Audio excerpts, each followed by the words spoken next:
Buenas tardes, señoritas y señores periodistas. Vamos a presentar el quinto informe vinculados al Ministerio del Medio Ambiente y al Ministerio de Agricultura. En el tema del Ministerio del Medio Ambiente, si bien es cierto, es un ministerio nuevo, con recién 3 años de creación, lo que hemos detectado que es un ministerio con bastantes competencias limitadas. La gestión del recurso bosque, por ejemplo, está bajo el mandato de más de una autoridad. ¿Qué significa? Que sobre los bosques tienen rectoría tanto el Ministerio de Agricultura como el Ministerio del Medio Ambiente. Igual sucede con el recurso agua y lo que es bastante complicado, la fiscalización ambiental está bajo el mandato de varias autoridades. Cuando tienes el mandato en manos de varias autoridades, lo que significa la dispersión para que nadie controle. El sistema de impacto ambiental no está implementado.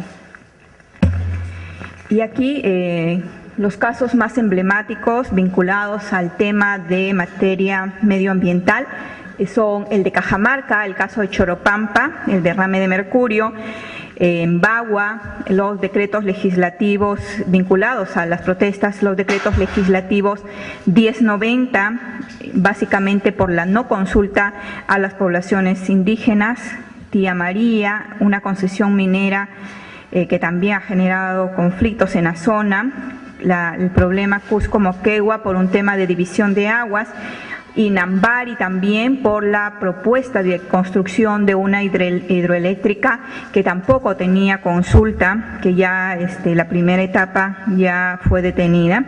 En el tema de Madre de Dios, la presencia de dragas básicamente para la extracción informal de oro en las zonas de Rinconada. En Puno también problemas por concesiones mineras sin consultas. En realidad existen 117 conflictos registrados por temas básicamente medioambientales. Aquí yo quería señalar, y ustedes pueden apreciar en el mapa, todos estos son los conflictos por causa y distrito en la zona, y si ustedes pueden observar también todo el país está totalmente concesionado.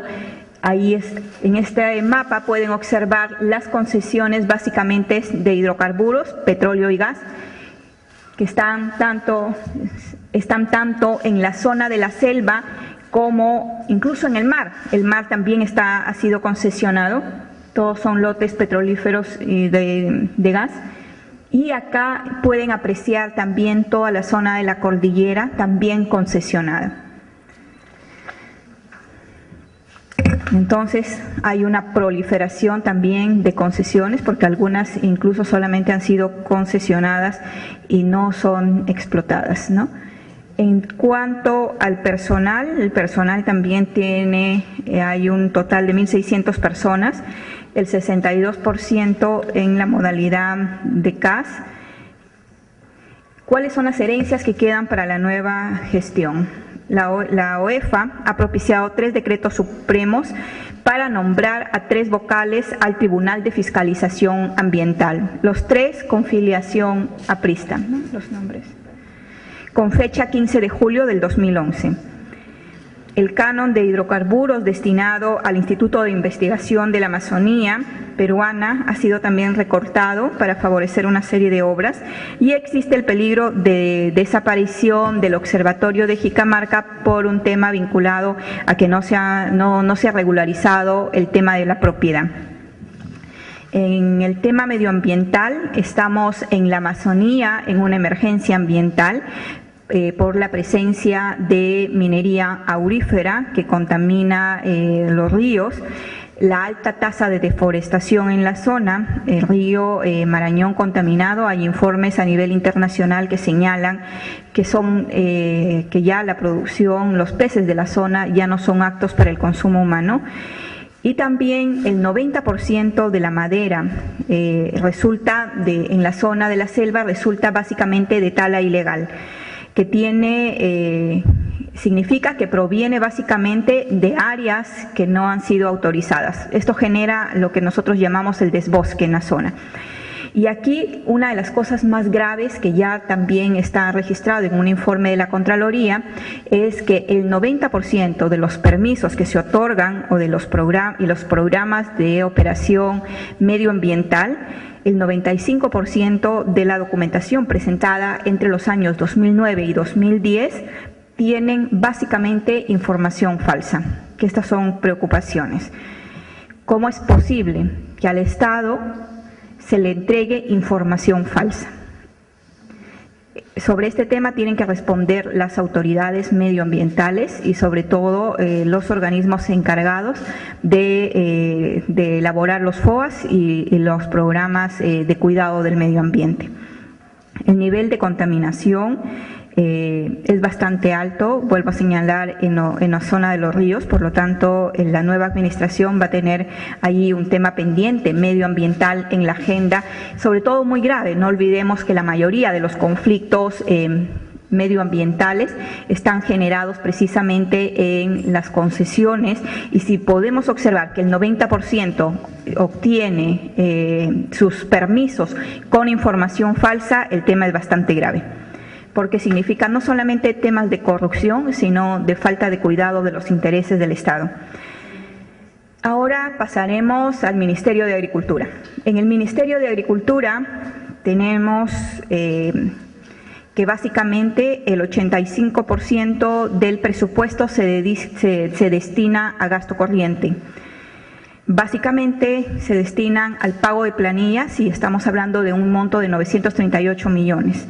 Igual que en el Ministerio de Transportes, como hemos podido demostrar con cifras exactas, que de 2.000 pasaron a 4.000 trabajadores, y esto es una cifra registrada en planillas que nosotros la podemos alcanzar. En el Ministerio de Agricultura ha crecido también exponencialmente durante los últimos 5 años. De 2.592 trabajadores se ha pasado a tener 6.882 trabajadores. Esto lo pueden ustedes apreciar en la gráfica que les estamos acompañando. Tenemos un incremento de más de 4.290 trabajadores en este sector. En el programa de compensación para la competitividad agraria hemos detectado que con 40 trabajadores y 23 planes de negocios presentados, solo fueron aprobados 4, es decir, 4 proyectos obtuvieron financiamiento. De estos 4 proyectos que obtuvieron financiamiento, lo curioso es que tuvieron un gasto corriente de 8 millones, o sea, se gastaron en la gestión 8 millones. ¿Para qué? Para dar solamente 4 créditos. La relación costo-beneficio no justifica destinar 8 millones del Estado para atender a 40 trabajadores que al final terminan atendiendo solo 4 créditos a nivel nacional. También en el tema de competitividad agraria hemos encontrado igual el mismo problema. Básicamente todo el presupuesto se destina a gasto de corriente, a gasto en planillas y un mínimo gasto a lo que respecta a inversiones. Básicamente el 7% para el tema de inversiones. En el tema de la Autoridad Nacional de Agua, hasta la fecha no se ha instalado el Consejo Directivo de la Autoridad Nacional de Aguas. También vemos que durante estos últimos años han cambiado 6 jefes, lo que significa un alto índice de inestabilidad, y también se han considerado concursos para contratar a 14 autoridades administrativas de agua y a las 65 también que se necesitan a nivel de las zonas locales de agua. Con respecto al tema del agrobanco, en el tema del agrobanco, en el tema de la agricultura, también sigue siendo la cenicienta. No olvidemos que no se destina ni siquiera el 1% para esta actividad. El MEF, el Ministerio de Economía y Finanzas, no transfirió los 100 millones de soles al agrobanco, a pesar del decreto legislativo 995-2008, que se comprometían a transferir estos fondos. Al año 2000 se atendieron 2.700 agricultores con la suma de 262 millones de soles, lo cual es una cifra bastante ínfima, porque ni siquiera se ha llegado a cubrir un 5% de los créditos que requieren nuestros productores agrarios. Y el caso más escandaloso es el caso del edificio Cahuide. En agosto del 2010, el Ministerio de Agricultura suscribe un convenio con el consorcio Cahuide, un contrato para básicamente rehabilitar la infraestructura del edificio Cahuide de propiedad del Ministerio de Agricultura. En diciembre del 2010 se otorga un adelanto de 1.050.000 nuevos soles con la orden de servicio 2010 000001411-1. La contratista presentó una carta fianza falsa a nombre del banco Scotiabank y la carta fianza era totalmente falsificada. El sector o los responsables de verificar que esta carta fuera otorgada en las condiciones que garanticen la obra no se preocuparon por hacerlo. La denuncia ha sido presentada, pero no solamente descuidaron su actividad de proteger el 1.000.000 de soles que habían otorgado, sino que la denuncia fue presentada por el director general de la OGA y no por el procurador, como señala la legislación. Por lo tanto, aquí vemos también un pésimo manejo de los recursos del Estado, 1.000.000 de soles que hasta ahora no se pueden recuperar debido a una carta fianza totalmente falsificada, como son la mayoría de los casos que hemos registrado, ¿no? Documentación falsificada tanto para obtener permisos medioambientales, para obtener permisos de concesiones, para hacer procesos de desbosques y de talas en la zona de la Amazonía. O sea, aquí hay una mafia enquistada en todo el tema de agricultura. Después también hemos visto en el 2010 también se reducen los aranceles de los productos agropecuarios, y lo cual ha afectado a un total de 1,5 millones de productores agrarios, de nuestros productores agrarios, dejando de percibir 500 millones de dólares el Estado peruano por recaudación de aranceles. ¿Cuáles han sido los cultivos y los productores afectados? Tenemos a los productores de arroz, son 90.000 productores de arroz que tienen un área sembrada de 280.000 hectáreas. Los de la maíz amarillo duro, 250.000 productores con una área instalada de 300.000 hectáreas. La de trigo abarca 160.000 productores con 140.000 hectáreas sembradas. Cebada con 250.000 productores y un total de 150.000 hectáreas sembradas. Y los productores de algodón, que son 40.000 productores de algodón, y que hoy es una actividad prácticamente en vías de extinción debido a la poca atención que se le está prestando y al ingreso básicamente de algodón importado. Otro de los productos están la palma aceitera y la ganadería bovina de leche y carne. Estamos refiriéndonos a más de 800.000 productores. No olvidemos que el ingreso de leche en polvo está libre de aranceles para ingresar al mercado peruano. Y otro de los graves problemas que además nos puede generar un perjuicio a nivel del mercado internacional es, yo no le diría lluvia, le diría un huaico de pesticidas que tenemos a nivel del Ministerio de Agricultura. Existiendo pesticidas en el Ministerio de Agricultura que estaban por vencerse por un monto más o menos de 1,5 millones de soles, se autorizó la compra de más pesticidas. Estos pesticidas fueron comprados por un monto de 8 millones. Significa que el Estado tuvo que desembolsar 8 millones a pesar de que en el almacén había 1,5 millones todavía de pesticidas.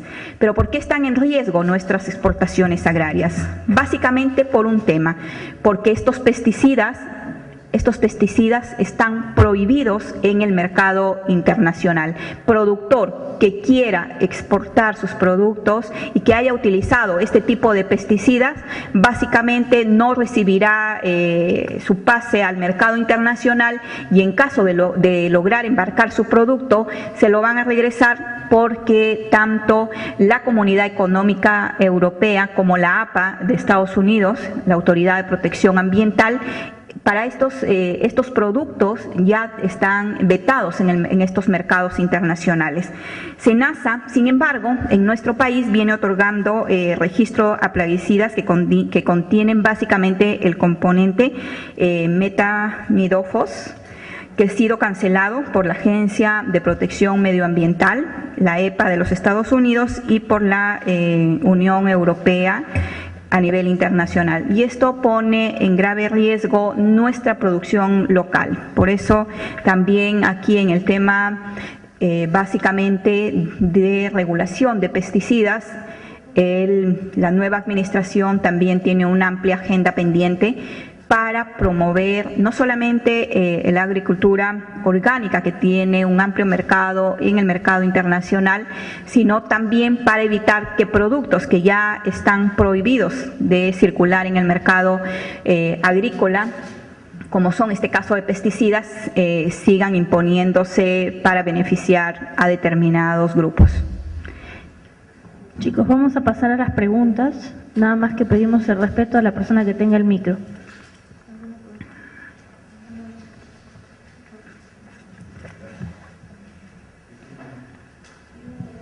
Señorita vicepresidenta, muy buenas tardes. Vengo de Huaraz. Mi nombre es Segundo Silva Mariña, de Radio Ancash. Usted ha hablado de un tema muy importante concerniente al aspecto de impacto ambiental. No sé si a su persona o el grupo de profesionales que la acompaña tiene conocimiento de la gran contaminación que va teniendo la provincia de Huaraz, especialmente que no se está cumpliendo lo que es el PAME y lo que es el estudio de impacto ambiental de la empresa minera de la Barrick Miskichilca, que está al frente de la ciudad de Huaraz, que es la mina Pierina, y que sería bueno que un perito del Ministerio de Energía y Minas pueda verificar este aspecto, que va trayendo ciertos problemas. Ya hay movilizaciones en la ciudad de Huaraz el día de hoy, por una parte. Por otra parte, hay otro yacimiento similar o mayor a Antamina, que se ha descubierto entre las provincias de Carhuaz, Casma y Huaraz, que es la mina San Luis. No sé si usted tiene ya conocimiento al respecto. Eso quisiéramos de su parte. Muchísimas gracias.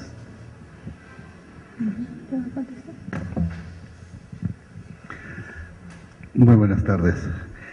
Sí, yo creo que el tema de la contaminación que usted menciona y que me parece que está siendo motivo de algunas manifestaciones, ¿verdad?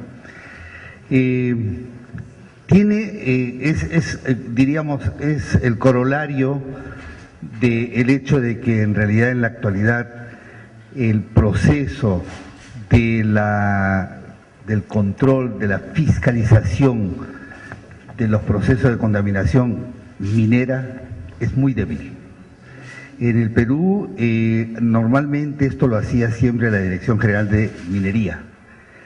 Luego este proceso fue transferido a el OSINERMIN, pero el OSINERMIN no recauda directamente ningún dinero de nadie, ni menos de las minas, para hacerse cargo, efectivamente, del control y la fiscalización del cumplimiento de los compromisos ambientales de las minas. Y a pesar de que esto era así, que el OSINERMIN tenía de alguna manera la obligación de sí hacer eso para el sector energía eléctrica y hidrocarburos, con la creación de la UEFA, que es una buena idea, pero que en la práctica no está todavía funcionando, la UEFA no tiene exactamente ni los recursos garantizados, ni los mandatos concretos para hacer una fiscalización permanente, sistemática, a nivel de todo el país, de la minería que tiene concesiones muy conocidas. Por lo tanto, esta es una tarea pendiente, está perfectamente identificada y es una de las tareas pendientes, primarias y de gran importancia, porque como dijimos y como dijo la señora Marisol, el tema de la contaminación genera gran parte, no es el único, no es el más importante en algunos casos, pero es fundamental pieza en la generación de los conflictos socioambientales. Y por lo tanto, el buen control y el buen cuidado de este tema probablemente nos pueda traer la posibilidad de trabajar en paz en adelante. Muchas gracias. Conforme al pedido que usted nos ha hecho, he tomado nota para el tema del perito.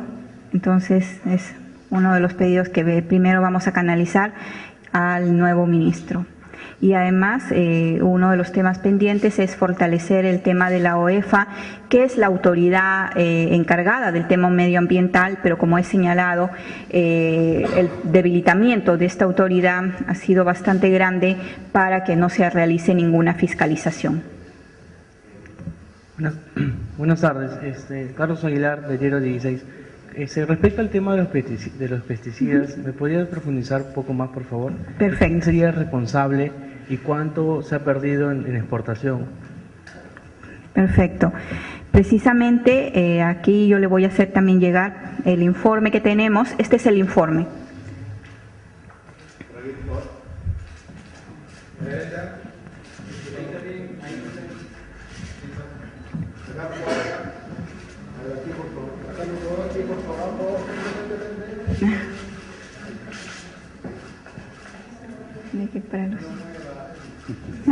Prometo no mover.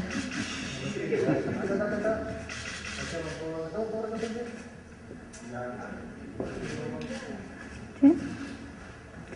Este informe es el oficio 689 del Ministerio de Agricultura, donde básicamente se da a conocer todos los componentes, las empresas que tienen metamidofos, que se encuentra incluido, y se lo voy a... El metamidofos es uno de los pesticidas que, según el acuerdo de Rotterdam, ya está fuera del mercado.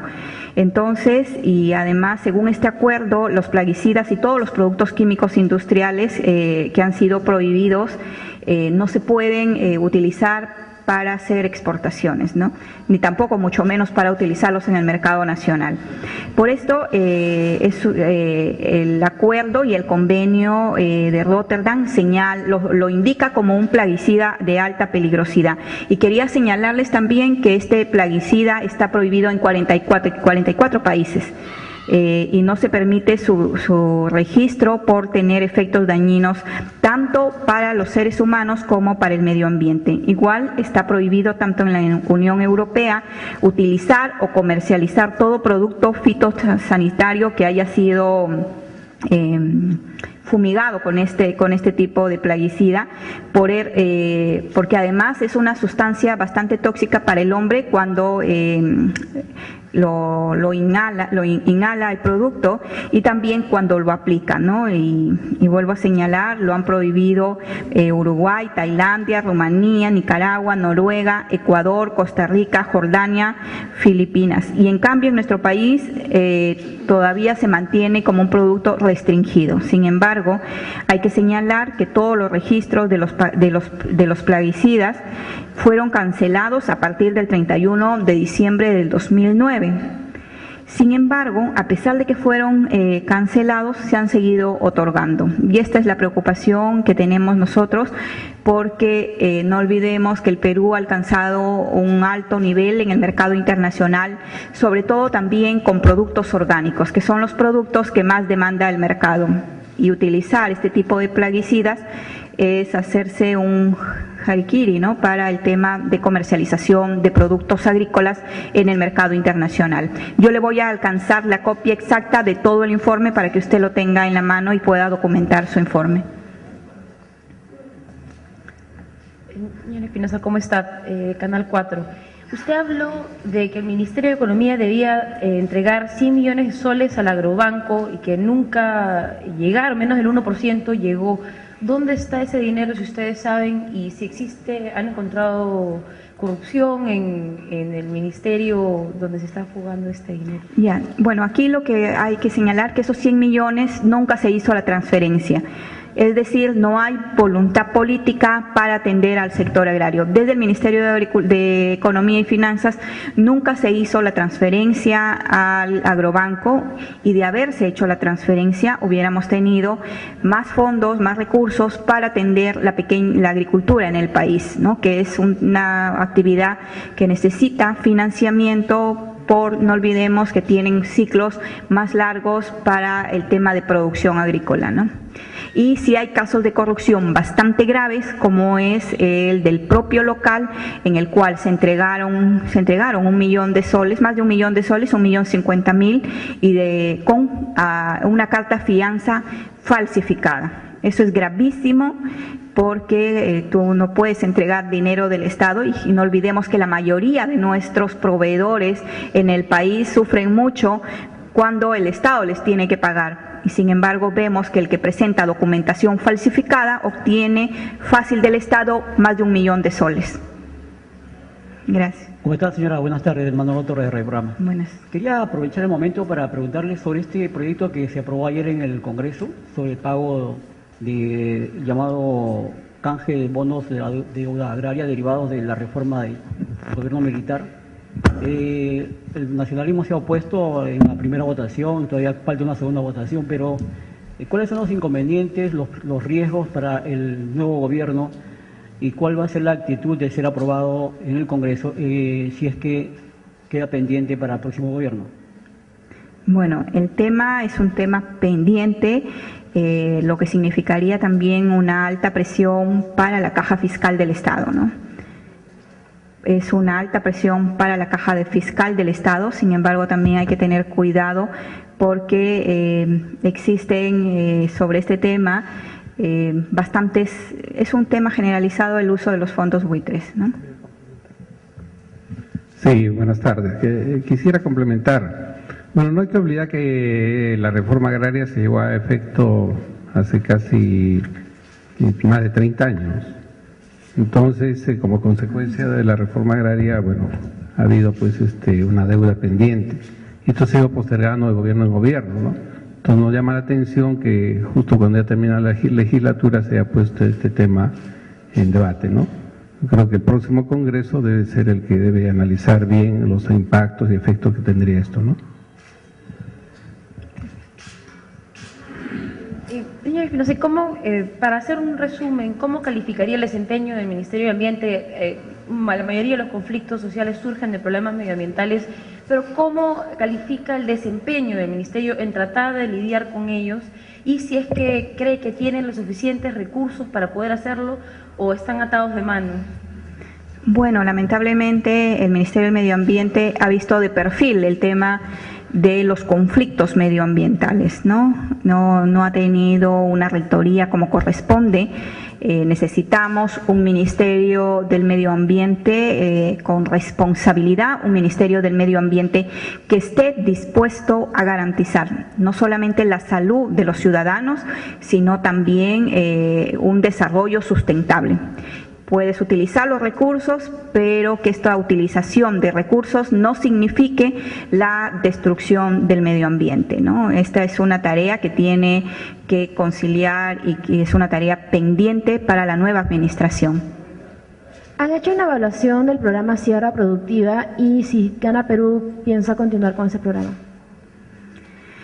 Lamentablemente, las evaluaciones a los programas que se han desarrollado a lo largo del Ministerio de Agricultura, las evaluaciones finales son negativas, ¿no? Los programas no han atendido básicamente a los pequeños productores, el financiamiento no ha llegado, las propuestas que se han lanzado han sido, en el caso, bueno, Sierra Exportadora, que no está en el Ministerio de Agricultura, está en el Ministerio, en la PCM, y esto muestra una desmembración, un caos para manejar. Cada quien maneja como un feudo el programa que se le asigna, ¿no? En el caso, en otro de los casos, es que estos programas no han ayudado a salir de la pobreza a muchos de nuestros productores, ¿no? Nuestros productores agrarios son el sector más golpeado por el tema de pobreza, y precisamente los programas que se han puesto en marcha, ni Sierra Exportadora ni Sierra Productiva, han contribuido básicamente a levantar el tema de la agricultura y a luchar contra la pobreza.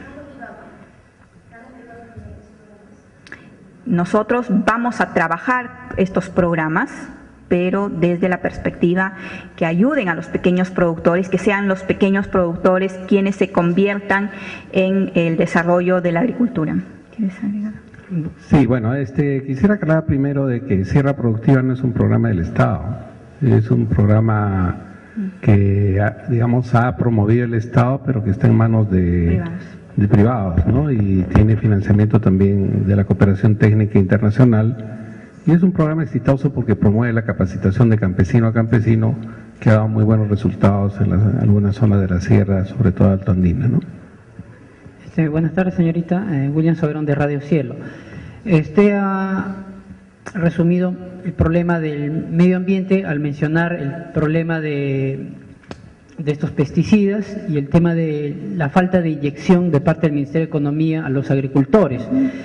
¿Cuál es su opinión con respecto al tema latente que se da en el caso de Cajamarca, que hay conflictos sociales, lo sigue habiendo en Pulán, en Cerro de Pasco, lo últimamente que ha habido en el sur, y de qué manera el Ministerio de Medio Ambiente, que usted ha podido ver, ha contribuido a solucionar esos problemas? Porque se ha hablado mucho de inversión, de promover un respeto al medio ambiente, pero sin embargo cuando uno viaja a provincias, viaja a Bagua, ve todo lo contrario, inclusive la propaganda en la televisión que ve, tomo el agua, o sea, la minería recoge el agua y la devuelve tal como la tomó. ¿Eso es cierto?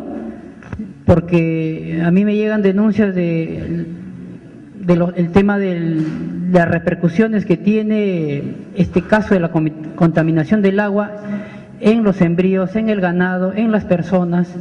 ¿Y cuál es su opinión sobre el tema de los transgénicos, ¿no? Que se está hablando bastante, ¿no? Gracias. Bien.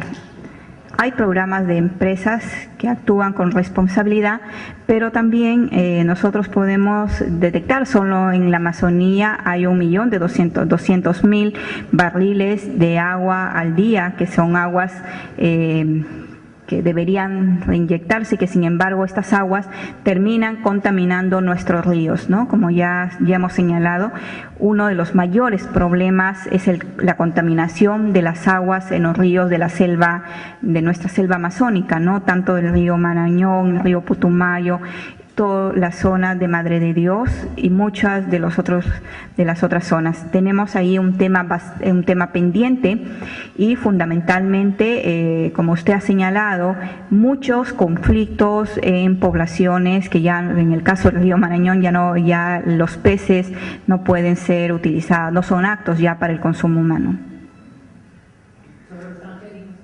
Sobre el tema de los transgénicos, nosotros votamos por el tema de la moratoria. La ley ha sido observada y es un tema que está pendiente en la agenda del próximo Congreso. Y nosotros vamos a mantener la posición que hemos tenido. Primera vicepresidenta, al hablar sobre el tema arancelario, usted reveló que como consecuencia de las rebajas y exoneraciones arancelarias, nuestro país ha perdido más de 500 millones de dólares de ingresos por año. No, perdón, el tesoro público. Eso es demasiado grave en un país pobre. Mucho más aún si se considera que esas rebajas y exoneraciones no han llegado al público, pues han sido absorbidos por los monopolios y oligopolios importadores. Aún más, esto riñe con el artículo 63 de la Constitución y las políticas de Estado 15 y 23 del Acuerdo Nacional, así como con un principio de la Carta Constitutiva de la Organización Mundial de Comercio. Entonces nuestra pregunta es, ¿qué va a hacer frente a esta situación abiertamente antinacional el gobierno de Gana Perú? Bien.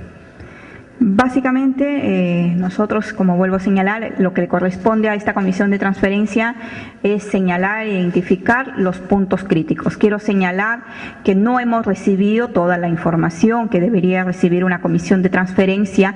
Toda la información básicamente que estamos alcanzando ha sido información obtenida de SUNAC, información de aduanas y de cruce de información, y las cifras que estamos reflejando son cifras oficiales. Nuestra preocupación básicamente va a ser enfocarnos en el tema del productor agrario de transferir créditos. Señora Espinosa, en este quinto informe y de los anteriores, Gana Perú ha decidido o va a formar una comisión para investigar a los responsables de las irregularidades de cada ministerio. Por supuesto. No olvidemos que la tarea de la Comisión de Transferencia ha sido identificar los problemas que nos deja la administración anterior, y aquí hay un tema pendiente. En el caso del millón utilizado entregado bajo una carta fianza falsa, corresponde a la Contraloría hacer las auditorías necesarias, hacer los informes de control y además sancionar por este tipo de casos. No se puede quedar impune la utilización de 1 millón de soles cuando muchos de nuestros niños necesitan estos fondos para educación y para salud. Cambiando un poquito de tema, se habla de unas pugnas internas en Gana Perú justamente por la designación de los ministros. ¿Qué sabe usted al respecto? Bueno, no hay ninguna pugna interna por el tema de los ministros. El señor Tapia señaló hoy que, como en todos los países del mundo, en todos los partidos, siempre hay pugnas cuando se trata de elegir a los ministros. La selección de los ministros es una tarea que compete exclusivamente al señor presidente de la República, y es una tarea que él está encarando y que él va a presentar cuando sea el momento necesario. No hay ninguna pugna interna porque el que va a dirigir el gobierno es el señor presidente.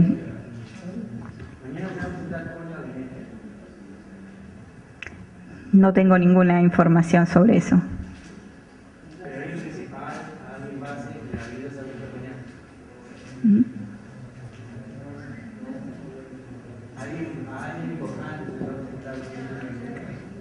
Esa es una presentación que la hará el presidente.